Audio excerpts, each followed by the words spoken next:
अगर किसी ने कहा है कि हमने गाय का गौमांस का मीट खाया है, उसकी कोई वीडियो होगी तो वो क्यों खाया? हमारे सनातन धर्म में तो नहीं करते ना ऐसा। हमारे तो हिंदू धर्म में और हिंदू संस्कृति में नहीं कहते। ये चीज़ें तो भारतीय जनता पार्टी को जवाब देना पड़ेगा चुनावों के समय। मुख्यमंत्री का दौरा बनने के मुख्यमंत्री बनने के बाद मैं काफ़ी व्यस्त रहा।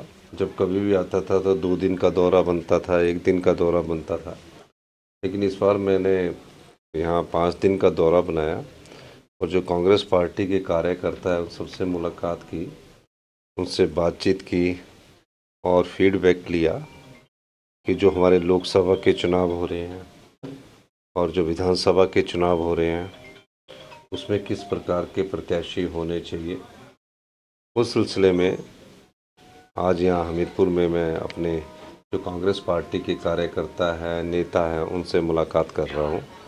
2 दिन मैं हमीरपुर में हूँ, फिर उसके बाद अपने विधानसभा क्षेत्र में, जैसे कि कल कार्यकर्ता सम्मेलन था, फिर उसके बाद नदौन में भी 2 दिन हूँ। पूरा फीडबैक लेने के बाद ही हम जो विधानसभा के चुनाव हो रहे हैं उसमें प्रत्याशियों का चयन करेंगे। पार्टी की स्ट्रेटजी है, कभी कोई नुकसान नहीं होता। अभी 50 दिन चुनावों के हैं। चुनाव के वक्त को लेकर ही हम बात नहीं करते। हमने 15 महीने में हमारी सरकार ने जो काम किए हैं वो जनता को पता है। जनता की अदालत में हम उनको लेकर जाएंगे। हमारी सरकार बनने के बाद पहली बार पहले ही कैबिनेट में 1,36,000 सरकारी कर्मचारी और अधिकारियों को ओल्ड पेंशन स्कीम से नवाजा। 1500 रुपये की गारंटी जो लोग कहते थे कि पूरी नहीं कर पाएंगे, भ्रष्टाचार पर अंकुश लगाकर हमने 1500 रुपये की जो गारंटी है, जो बेटी 18 साल की उम्र पार कर चुकी है या जो बहन 18 साल से ऊपर की उम्र पार कर चुकी है, जब तक उसके शरीर में सांस है तब तक हमारी सरकार उसको 1500 रुपये देगी और साल का 18,000 रुपया हमारी प्यारी बहना सम्मान निधि देगी। ये योजना ये भी हमने पूरी कर दी। 680 करोड़ की युवाओं के लिए स्टार्टअप योजना थी, उसको भी हमने शुरू कर दिया। और भी कई योजनाएं हैं। पहला प्रदेश बना हिंदुस्तान का हिमाचल प्रदेश, जहां दूध पर 45 रुपये गाय के दूध पर और 55 रुपये भैंस के दूध पर हमने मिनिमम सपोर्ट प्राइस फिक्स किया। और पहली बार हिमाचल प्रदेश में जो विधवा बहनें हैं उनके बच्चों की पढ़ाई का पूरा खर्चा सरकार उठाएगी।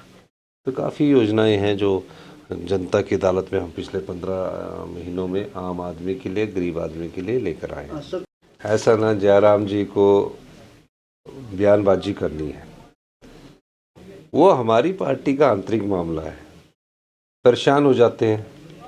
हम सभी जगह चारों लोकसभा में जिताऊ प्रत्याशी देंगे। उनको पता है कि हमारे प्रत्याशी मैदान में आने वाले। अब इस दृष्टि से वो इस प्रकार के बयान देते हैं। सर कुछ भी गई है, वो तो कहते थे जब जयराम जी मुख्यमंत्री थे तो कहते थे कि अगर ओपीएस आपको चाहिए तो आप विधानसभा का चुनाव लड़िए। तो हमने तो 1,36,000 कर्मचारी को बगैर विधानसभा का चुनाव लड़के हमने ओपीएस उनको दे दी। तो ये जो बातें कहते कि कांग्रेस ने अगर अपने मैनिफेस्टो में कहा है तो सभी सेंटर कर्मचारी है उसको ओपीएस मिलेगी।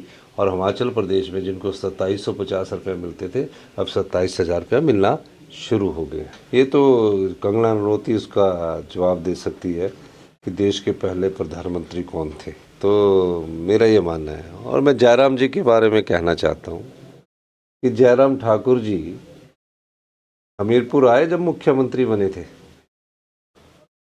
आजकल मैंने देखा कि उनके समीरपुर प्रेम कुमार धूमल जी के घर की तरफ काफ़ी जाना हो गया है। और जो कांग्रेस के बिके विधायक है वो भी उनके चरणों को स्पर्श कर रहे हैं। चलो देर आए दुरुस्त आए, पर जयराम जी को 5 साल वो मुख्यमंत्री रहे, हमीरपुर जिला की कोई याद नहीं आई।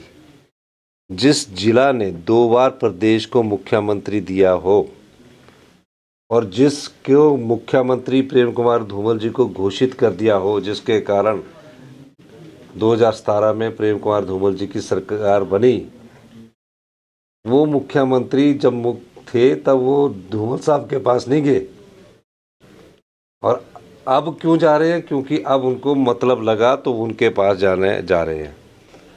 जब वो मुख्यमंत्री 2017 से 22 तक थे तो क्यों नहीं वो धूमल साहब से पूछने गए कि क्या सलाह लेनी है? वो भी बीजेपी में पहले भारतीय जनता पार्टी के कोई मुख्यमंत्री जो बने पूरी पावर के साथ जो बने वो प्रेम कुमार धूमल जी बने। हमारे जिले से थे, हमें खुशी होती थी।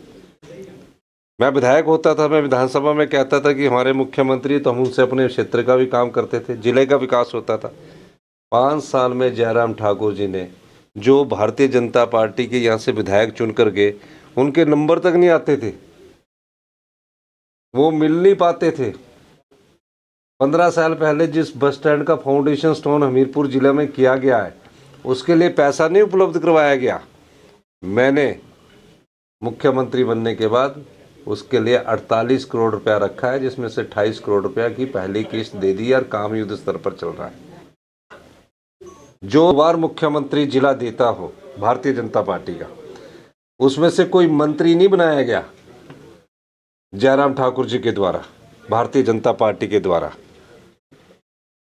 तो आज उनको इसलिए हुए कि बिके हुए एमएलए जिनके जो उन्होंने उनका मोल लगाया था, उसके आधार पर वो कुर्सी जो प्राप्त करना चाहते थे, और जब वो ये चुनौती देते थे कि इस सरकार को भगवान भी नहीं बचा सकता है, उस भगवान ने जब हमारी सरकार बचाई, और जयराम जी को जब ये लगा कि सत्ता की जो भूख है, जो कुर्सी की भूख है, उससे वो पिछड़ गए, तो अब बार बार वो भाग रहे कि इन 6 का तो मैंने भविष्य अंधकार में डाल दिया। अब चुनावों के वक्त अगर राजेंद्र राणा जो है, वो क्या नाम, बिका हुआ हमारे जो विधायक है जो सुजानपुर से है, वो अब उनको याद आ रही है, और कोई नई निबुल्लिन दुल्हन बन के आ रही है। तो ये सब जो है ना, ये जो जयराम जी नौटंकी कर रहे हैं, ये जयराम जी नौटंकी इसलिए कर रहे हैं कि वो चाहते हैं कि उनकी नाक बच जाए। पर हिमाचल की जनता जानती है, जो सरकार जनता के वोट पर चुनकर आई, उस सरकार को नोट के दम पर गिराने की कोशिश जो जयराम ठाकुर जी ने की है, जो लोकतंत्र की हत्या की है। हिमाचल का जनमानस जागरूक है, हर 5 साल के बाद सरकार को बदलता है, और 5 साल के लिए उस सरकार को बनाता भी है। अब हिमाचल की जनता 1 जून को तय करेगी कि क्या उनको पैसे के दम वाली विधायक चाहिए जो बिकते हैं। आज हिमाचल प्रदेश में हम ये कह सकते हैं, हिमाचल की सरकार ने 15 महीने अच्छा काम किया, और दिन में ही सपने देख रहे हैं। मैथमेटिक्स में कमज़ोर होंगे तब दिन में ही सपने देख रहे हैं कि हम 4 जून को सरकार बनाएंगे। हम तो अपने विधायक भी लोकसभा के चुनावों में लड़ाने की तैयारी कर रहे हैं।